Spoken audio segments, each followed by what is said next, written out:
నాకు ఎవడు పెడతారు గొట్టం కదా, లేకపోతే అవతల కూడా ఆస్తి రాసేవాళ్ళు మీ ముందు పెడతా. నేను తప్పే లేదు నిజానికి, ఇట్ డజంట్ మ్యాటర్. ఇప్పుడు నేను అంటే నేను బతకద్దా అంటే నా పిల్లలు నేను అడుగుతున్నాలా తప్పుగా, నేను మినిమం అంటారు. పోనీ వీళ్ళన్న ఆరోపణ కరెక్ట్ అనుకుందాం. ఇప్పుడు అన్న ఆరోపణ ఏంటి, హైదరాబాద్ శవర్లో 1000 ఎకరాలంట, స్విమ్మింగ్ పూల్, వేడి నీళ్ళు స్విమ్మింగ్ పూల్ అంట. నేను ఎప్పుడు చూడలే. అమ్మాయిలు న్యూడ్ అమ్మాయిలు అంట, న్యూడ్ అమ్మాయిలు ఉంటాయి అందుకే అన్నాడేమో, అసలు ఉంటేగా. అదే ఏది ఎక్కడుంది న్యూడ్ అమ్మాయిలు ఎక్కడ, 1000 ఎకరాలు ఎంత, కలికి భగవాన్ వెళ్తే నేను టైప్ అంట. వాళ్ళు నాకు ఆస్తులు పెట్టారు. ఎందుకు పెడతారు వాళ్ళు? కలికి భగవాన్ ఆధ్యాత్మిక గురువు, విఆర్కేకి కలవటం వలన 1000 ఎకరాలు నాకెందుకు ఎత్తాడు? కలికి భగవాన్కి న్యూడ్ అమ్మాయిలు డ్రగ్స్ తీసుకుంటే నాకేంటి సంబంధం? అసలు వాళ్ళ మీద ఆరోపణలు లేవు. అంటే ఏంటి, విఆర్కే బదనామం చేయాలంటే నువ్వు అన్ని అంటిస్తావా? అలాగే నేను వచ్చాడు అద్దెకుండి బిల్డింగ్ బొమ్మేసి ఇది వీడు ఎవరైనా సామ్రాజ్యం అన్నాడు. నేను 4 బెడ్రూమ్లు అంటే అద్దెకుంటా. తమాషా ఏంటంటే చేయించినాడు ఉన్నాడు చూసారా, వాడు జేబులో చేతులు పెట్టి హైదరాబాద్ వచ్చాడు. ఫ్యామిలీలో వైద్యం ఖర్చు వస్తే నేనే ఇప్పించా. నేనే కాళ్ళమే పడితే ఆ రోజున దొంగ వ్యాపారం చేస్తాడు అతను, చేసే దొంగ బిజినెస్. ఇదంతా సృష్టించింది ఏంటంటే అలోపతి వాళ్ళు డబ్బులు తిన్న ఒక మోసగాడు, ఒక ఫ్రాడ్. అతని పేరు లేదు, ఈ పేర్లు చెప్పే స్థాయి కూడా లేదు. కానీ నేను సాయం చేశాను. ఎప్పుడైనా సరే మన సాయం చేసినాడు కలిసినట్టు మనం ఎవడో కరవడం చూసుకో. వెనుపోటు ఎవడ పుడతాడు, నమ్మినాడు పుడతాడు. ఛాలెంజ్ జాలిపడి ఇంట్లో వాళ్ళకి జబ్బు వచ్చింది అన్న జాలిపడిన రోజున ఆడ ఒక బిల్లు లేని దొంగతనం వరకు, బిల్లు లేని సరుకు అమ్ముతా అంటే బయట దొరికే దాని మీద బయట రూపాయికి దొరుకుతాయంటే 4 రూపాయలు కొనిపించా. ఎందుకంటే ఈ పెద్ద ఫ్రాడ్ గాడు వద్దని నా అవతల కొన్నాళ్ళు అంటే పాత సొసైటీలో అడిగితే, కాదులేండి కష్టంలో ఉన్నాడు, మన ఎట్టకు డబ్బు సాయం వేరే చేయలేవు, ₹1 చందాక అనుకుని ఏదో కష్టంలో ఉన్నాడు అన్నాడు. ఒక 50 లక్షలు ఖర్చు ఉంది, 3 రెట్లు ప్రాఫిట్ అతనికే ఉండండి అని చెప్పి అది చేస్తే అది కొని వీళ్ళు వేరే పైన ట్యాక్స్లు కట్టారు, డబుల్ ట్యాక్స్. వీడు బిల్లు ఇవ్వడు కదా, బిల్లు ఇవ్వడం వెళ్తాడు. సరే చేసి పెట్టి ట్యాక్స్ కట్టారు. తర్వాత వీడు దొంగ సరుకు అమ్ముతాడని తెలిసింది కొనాలి పోయిన వ్యాపారం. ఎందుకంటే అసలు హైజీన్గా చేయట్లేదని. అదే ఇండస్ట్రీలో ఎక్కడ మళ్ళీ చూడండి, ఒక టెలిగ్రామ్ గ్రూప్ పెడతాడు. అసలు మోడస్ ఆపరేషన్ ఎలా ఉంటుందంటే బెదరేయాలి. మీరు గమనించారు లేదు, వీళ్ళు ఛానల్ తీసుకెళ్ళేది కూడా నేనే. ఇంటికి 2 చచ్చిపోతారు అని బెదరెత్తి నేను అమ్ముతున్నా కొన్ని, అవి కొన్ని వాడండి, నేను కొన్ని న్యూట్రాసిటికల్స్ అమ్ముతా, నా దగ్గరే కొనండి, మళ్ళీ ఎవరి దగ్గర పని చూసుకోండి. ఇప్పుడు విఆర్కే కొబ్బరి నూనె అంటే ఏం చెప్పాడు, కొబ్బరికాయలు పట్టించుకుని మీరు గానా దగ్గరలో ఆడించుకోమన్నాడు. కానీ ఈ మాయగాడు అలా కాదు, నేను అమ్ముతా, నాదే కొనాలి, వేరే వాడికి పని చేయదు. మనోడు బయట మార్కెట్లో ₹1 అంటే ₹5, దాని బిల్లు ఉండదు. అలా ఏం చేశాడు, అందరూ నమ్మరు. ఇప్పుడు ఇంటికి 2 చచ్చిపోతారని జోష్యం చెప్పాడు, బెదరేశాడు ప్రతి ఛానల్లో. నేనే తీసుకెళ్ళా ఛానల్కి. నేనేం చెప్పాను, ఒమిక్రాన్ వంకాయ అని ప్రజలు ధైర్యం చెప్పాలి, నిజం చెప్పాలి. కానీ ఈ మోసగాళ్ళు ఏంటి, బెదరేస్తే మనకి డబ్బులు రావాలి వ్యాపారం అని. నేను తప్పని చెబుతాను అన్న ఇంటికి 2 చచ్చిపోతారు, ఎంత పెద్ద మాట. ఒక ఇన్ఫ్లుయెన్సరు నువ్వు ఇంటికి చచ్చిపోతారు చూసుకోండి, మీ ఇంట్లో 2 పిల్లలు ఉంటే 2 పిల్లలు మిగలరని చెప్పాడంటే ఎంత నీచుడైతే చెప్తాడు. చాలామంది భయపడిపోయి ఏడ్చారు. నాతో మాట అందరికీ తెలుసు. గవర్నమెంట్ కేసు కూడా పెట్టింది, గవర్నమెంట్తో పాటు డాక్టర్లు 10 కేసులు పెట్టారు.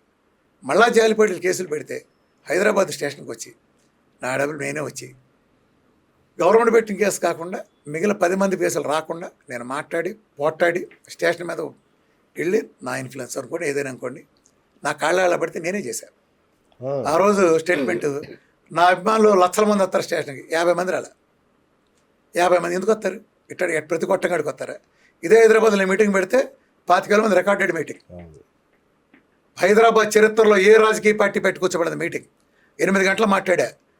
పెద్ద ఏ స్టార్ అయినా బహిరంగ సవాల్, ఏ ఊళ్ళో పెట్టినా, నీ ఊళ్ళో వైజాగ్లో పెట్టినా, ఎక్కడ పెట్టినా 5,000, 10,000, 25,000, 30,000 మంది 8 గంటలు కూర్చోబెట్టి డాక్టర్లని సైంటిస్టులను కూర్చోబెట్టి సైన్స్ మీటింగ్ పెట్టి నిలబడి చప్పట్లు కొట్టుకున్న విఆర్కే నీ బతుకు నీ అపార్ట్మెంట్లో మీటింగ్ పెడితే దొరుకుతారా? ఎవడు నువ్వు ప్రతోడు నేను గొప్పవాడిని, నేను రాజమౌళి కూడా గొప్పవాడిని అనుకుంటాడు. నువ్వు తీసే సెల్ ఫోన్లో మీ ఫ్యామిలీలు పెట్టి తీసుకునే వీడియోలకు కూడా నువ్వు రాజమౌళి కూడా గొప్పవాడు నువ్వు అనుకుంటావు. అరే ఎక్కడ తీసానని అంటావు. రాజమౌళి ఉంటే తెలుస్తుంది, అక్కడ కూర్చుని పేషెంట్ తెలిసినట్టు తెలుస్తుంది. గూగుల్ కూర్చుని కొంప కథలు కూర్చున్నాడు, నీకేం తెలుస్తుంది? డబ్బులు ఇస్తారు, ఎవడో డబ్బులు ఇస్తాడు, డబ్బు మదించినాడు ఇస్తాడు నీకు. విఆర్కే వాళ్ళు ఎదుర్కొన్నప్పుడు ఏం చేస్తారు, వాళ్ళ మీద దగ్గర చిల్లరలాగా ఉంటారు. అప్పటిదాకా అల్లోపతి వాళ్ళు మనం ఎగిరితే కేసులు పడినాయి, పోలీస్ స్టేషన్కి వెళ్ళాం, కోర్టులకు వెళ్ళి చివరికి కాళ్ళమే పడి ఇంకెప్పుడు చేయని అగ్రిమెంట్లు రాసుకుని అప్పటి నుంచి మనం మీడియాలో కనిపించలే. ఎందుకని కొత్త బొక్కలోకి వెళ్తాం. ఏ సౌదులు పడతాయంటే కాళ్ళు చేతి వణికి హాస్పిటల్ పోలై నా జనంలో రానని వెళ్ళిపోయాం. మళ్ళీ నెక్స్ట్ ఏంటి, అప్పటి వరకు తిట్టిన అల్లోపతి వాళ్ళు సరే ఇప్పుడు విఆర్కేని ఎదుర్కోలేకపోతున్నారు. ఏం చేయాలి, బిస్కెట్ కాళ్ళు కావాలి. అమ్ముడు పోయేవాడు ఉంటాడు, పక్కన ఉండేవాడే ఉంటాడు. బాబా. ఇలా జాలిపడి ఎవడైతే సాయం చేస్తే ఆడే ఉంటాడు. అప్పుడు వెళ్ళి అవతల నాతో పాత అసోసియేట్ ఉన్నాళ్ళు ఈ దొంగేషాలు ఎత్తారని తీసేస్తారు. బిల్లులు ఇవ్వట్లేదు, దొంగ మోసం చేస్తున్నాడు అంటే డబ్బులు కట్టాల్సి వస్తాను. ఆడే కల్తీ సరికేం కాదు అది. అప్పుడు కానీ అన్నింటిలో మోసం చేస్తారని తీసేస్తే వాళ్ళ మీద దాడి. ఇదిగో ఇది వాళ్ళు సప్లిమెంట్ అమ్మారు అనుకోండి, ఈ సప్లిమెంట్ వాళ్ళు 4 కంపెనీలు మారికొన్నారు. మొదట అమ్మిన కంపెనీ వాడి పేరు మ్యానుఫ్యాక్చర్ ఉంటుంది కదా, వాడు ఇది మార్కెట్లో ఎంత కమ్ముతున్నాడు, ఎంత కమ్ముతున్నాడు అంటే ఏంటి? ఒక ప్రోడక్ట్ వచ్చిన తర్వాత దానికి చాలా కాస్ట్లు యాడ్ అవుతాయి. ఒక పారాసెటమాల్, ఒక మందు, అల్లోపతి అన్ని హాస్పిటల్ ఒకే రకంగా ఉంటాయా? ఇప్పుడు మీరు రామాటాకీస్ సినిమాకి వెళ్తారు. ఇప్పుడు ఈ అల్లు సినిమా 450 ఉంది. 450 వస్తుంది, నేను 4 వెళ్ళా మనకు కొన్నా 450 టికెట్ అది. అదే సినిమా, అదే బైకర్ సినిమా ఇంకో చోట 100 రూపాయలు ఉంది. 2 ఒకటి ఎట్ట అవుతాయి? ఆడ బాత్రూంలో ఉండే మెయింటెనెన్స్ ఉండదు, ఇటు థియేటర్ అంతా కలిపితే కాస్టింగ్ అనేది వాళ్ళ దాన్ని బట్టి ఉంటుంది కదా. ఇప్పుడు నా దగ్గర 2 మంది పని చేస్తారు, అయినా సరే మాది ఉండదు. వీడు ₹1 ఇచ్చేది ఉండదు. దొంగ సరుకు బ్లాక్ ఉండదు, బినామీల పేర్లు, టెలిగ్రామ్ గూగుల్ పెడతాం. టెలిగ్రామ్ గూగుల్ పెట్టి నేను ఇప్పుడు టెలిగ్రామ్లో 1000 మందిని అడుగుతున్నా. ఈ మనిషి మీకు బెదరేసి కొన్ని సప్లిమెంట్లు ఇచ్చారు, ఆ సప్లిమెంట్ ఒక్క జబ్బు తగ్గదు, మీరు ఒక్క మందు వెళ్ళిపోయారు, తగ్గుతాను చెబుతాడు. అంటే ప్రజలను కన్ఫ్యూజ్ చేయగల శక్తి ఉంది అతనికి. డాక్టర్ గారికి ఎలా సంబంధం లేదు.